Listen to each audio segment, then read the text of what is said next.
आप लोग को ये बताने के लिए प्रयास कर रहा हूँ। देखो, पढ़ना हर बच्चे को है। कुछ ना कुछ तो जीवन में करने आए होगे। स्कूल आए तो कुछ ना कुछ करोगे। क्या करोगे, क्या नहीं करोगे, ये तुम पर डिपेंड करता है, समय पर डिपेंड करता है। क्या आप लोग किसी महापुरुष को पढ़े हो? किसी भी महापुरुष को, यहाँ देखो, किसी भी महापुरुष को, जैसे कि कृष्ण के बारे में पढ़े हो, चाहे भगवान राम जी के बारे में, चाहे गौतम बुद्ध के बारे में, कुछ भी नहीं पढ़े हो। चलो अभिमन्यु के बारे में, और हाँ बताओ किसके बारे में? अभिमन्यु के बारे में। हाँ, वो अर्जुन के पुत्र थे, वो बहुत अच्छा लड़ाई मतलब चक्रव्यूह वही तोड़े थे। हाँ, और बर्बरी के बारे में क्या जानते हो? खाटू श्याम जो आज मशहूर हैं। चलो ठीक है। और अच्छा ये बताओ, भीम के बारे में क्या जानते हो? दुर्योधन के बारे में क्या जानते हो? नहीं नहीं नहीं, बताओ तुम। आप लोग देखो यहाँ पे, पहले हम कौन हैं, क्या हैं, ये जानने का प्रयास करो। हम कौन हैं, क्या हैं, ये जानने का प्रयास करो। देखो, किसी महापुरुष के बारे में पहले पढ़ो। जब तुम पढ़ोगे तब समझ में आएगा कि वो महापुरुष कौन थे, क्या थे, कैसे थे। अरे वो लोग कौन थे जानते हो? क्या करके गए हैं, कभी उनको बारे में सुनो, पढ़ो। तब जाकर तुम्हारे दिल को एहसास होगा कि वो लोग कितने महान थे, कितनी महानता रचना करके गए हैं। अपने बारे में पूरी दुनिया को बताएं, ज़बरदस्ती बताएं, देखो सुनो मेरे बारे में, मैं ये था। मेरे बारे में कहानी लिखो, किताबें लिखो, इतिहासकार लिखो, लेकिन लिखो। वो मजबूर कर दिए पूरी दुनिया को अपने बारे में लिखने के लिए, समझे?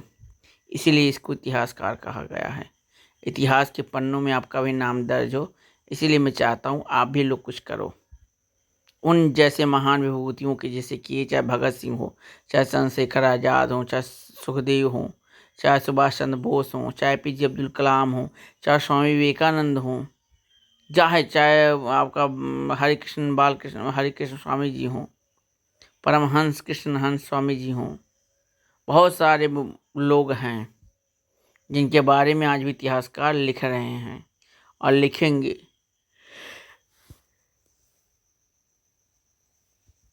चाहे कृष्ण हो, चाहे सुदामा हो, चाहे अर्जुन हो, चाहे भीम हो, चाहे कौरव के दुर्योधन हो, धृतराष्ट्र हो, विष्णु, सबके बारे में लिखा गया है। ये जानने का प्रयास करो, लिखा क्यों जाता है, किसी के इतिहास कब लिखा जाएगा, ये बताओ। हाँ, आप लोग पढ़ रहे हो, क्यों पढ़ रहे हो? सबसे पहले भगवत गीता पहला श्लोक का पहला अध्याय पहला श्लोक है, धर्म क्षेत्र कुरुक्षेत्र किम करोति संजय। आप इसका मतलब धर्म क्षेत्र, जो कुरुक्षेत्र में क्या कर रहे हैं लोग। ऐसे मैं पूछ रहा हूँ, आप लोग स्कूल क्यों आते हो? स्कूल क्यों आना है? हर इंसान स्कूल आ रहा है, क्यों आ रहा है? ये जानने का प्रयास है आप लोग को। पढ़ना ही क्यों जरूरी, क्यों पढ़ना चाहिए हर बच्चे को? अर्जुन को जैसे बनने का प्रयास करो, अर्जुन जैसे, कृष्ण जैसे, ताकि प्रश्न पूछोगे उत्तर पता चलेगा। हम पढ़ाते रह जाएंगे, आप लोग को समझ में नहीं आएगा। तो हर बच्चे को समझना चाहिए, अर्जुन जैसा, कृष्ण जैसा, दुर्योधन जैसा, भीम जैसा। जीवन के हर एक चीज को, पहलुओं को समझो। कौन हो, क्या हो, किस लिए हो, स्कूल क्या है, जीवन क्या है, जीवन का उद्देश्य क्या है, लक्ष्य क्या है, संस्कार क्या है, ये सब चीज़ जानो। गुरु क्या होते हैं, माँ बाप क्या होते हैं, माँ बाप कौन होते हैं, उनका दर्जा भगवान से बड़ा क्यों है। इन सभी प्रश्नों पर प्रकाश डालो, तब जाकर जीवन में कुछ कर पाओगे। शिक्षाएं दो प्रकार की होती हैं। एक कर्म, कर्म क्यों करते हैं? उद्देश्य के लिए। समझो, हम लोग पढ़ रहे हैं, कर्म कर, कर्म क्या है? उद्देश्य के लिए, उद्देश्य के लिए कर्म करते हैं ना। जैसे कि हमको पढ़ना है तो पूछा जाएगा एक कर्म है, ठीक है पढ़ रहे हो। उद्देश्य क्या है, क्यों पढ़ना है? तो बताओगे हमें डॉक्टर बनना है, इंजीनियर बनना है, हाँ, या फिर हमको वकील बनना है, जज बनना है, या सरकारी जॉब करना है, या फिर प्राइवेट जॉब करना है, चाहे दुकान बिजनेसमैन बनना है, चाहे कपड़े की दुकान है, चाहे टिक्की फुल्की का दुकान डालना है, उसके लिए हमको कर्म करना है।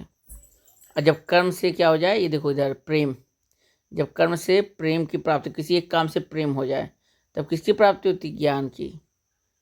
जैसे कर्म कर रहे हो उद्देश्य के लिए, उस उद्देश्य से प्रेम हो जाए, मुझे यही बनना है, इसके अलावा कुछ नहीं बनना। तो उस काम में आपको ज्ञान की प्राप्ति होता है।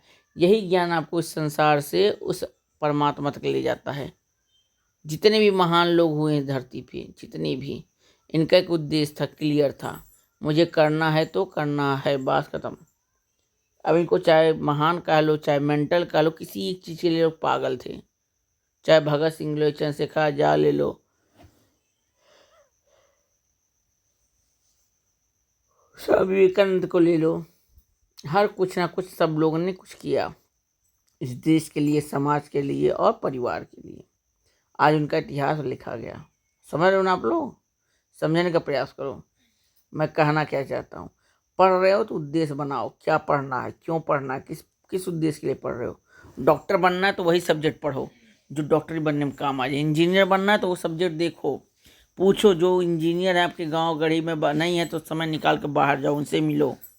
जो चीज़ आपको बनना है उनसे पहले मिलना स्टार्ट कर दो। जब मिलोगे तो उनसे बारे में बहुत कुछ जानोगे।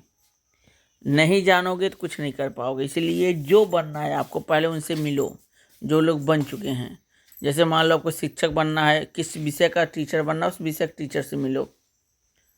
अगर आपको डॉक्टर बनना है, किस चीज़ का डॉक्टर बनना है, इस चीज़ को कर्म करना है। कर्म हर बच्चे को करना है, तो कर्म करने के लिए उस चीज़ के बारे में जानो। जब तक नहीं देखोगे, जब तक नहीं सुनोगे, तब तक कुछ नहीं कर पाओगे।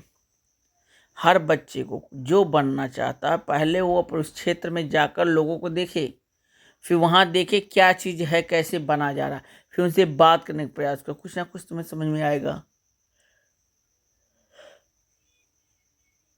जीवन का उद्देश्य, लक्ष्य, हर चीज़ समझ में आएगा। देखने से ज्ञान को बढ़ावती होता है। जब हम देखते हैं, सुनते हैं, समझते हैं। इसीलिए हर बच्चे को भगवत गीता पढ़ना चाहिए, रामायण पढ़ना चाहिए, ताकि समझो। भगवत गीता में श्री कृष्ण भगवान क्या कहते हैं अर्जुन से? हे अर्जुन, हे सखा, हे पार्थ, हे कुंती, पहले उस चीज़ को समझो। हमें करना क्या है, हमें युद्ध करना है तो क्यों करना, किस लिए करना, हमें पढ़ना तो क्यों पढ़ना, किस लिए पढ़ना, ये चीज़ जानने का प्रयास है। हमें फिजिक्स पढ़ना तो क्यों पढ़ना है, हमें केमिस्ट्री पढ़ना क्यों, ये समझो। भगवत गीता को एक बार अध्ययन करो, सभी सारे बच्चे, ना हो पाए रामायण को पढ़ो। प्रभु श्री राम के जीवन काल को समझो, भगवान श्री कृष्ण के जीवन काल को समझो, गौतम बुद्ध के जीवन काल को समझो, सुभाष चंद्र बोस के जीवन काल को समझो, स्वामी विवेकानंद के बारे में समझो। ये सब महान पुरुष, इनको समझो। भगत सिंह के बारे में समझो तब कुछ कर पाओगे। और ना ऐसे आते रहोगे, जाते रहोगे, पढ़ना क्यों नहीं पता, किस लिए पढ़ रहे नहीं पता, बस ऐसे करते रह जाओगे। आए गए, खाए पिए, खुश हो गए। दांत चियार नहीं, दांत मत दिखाओ, दांत दिखाना नहीं चाहिए। चलो ठीक है, पढ़ोगे ना? चलो ठीक।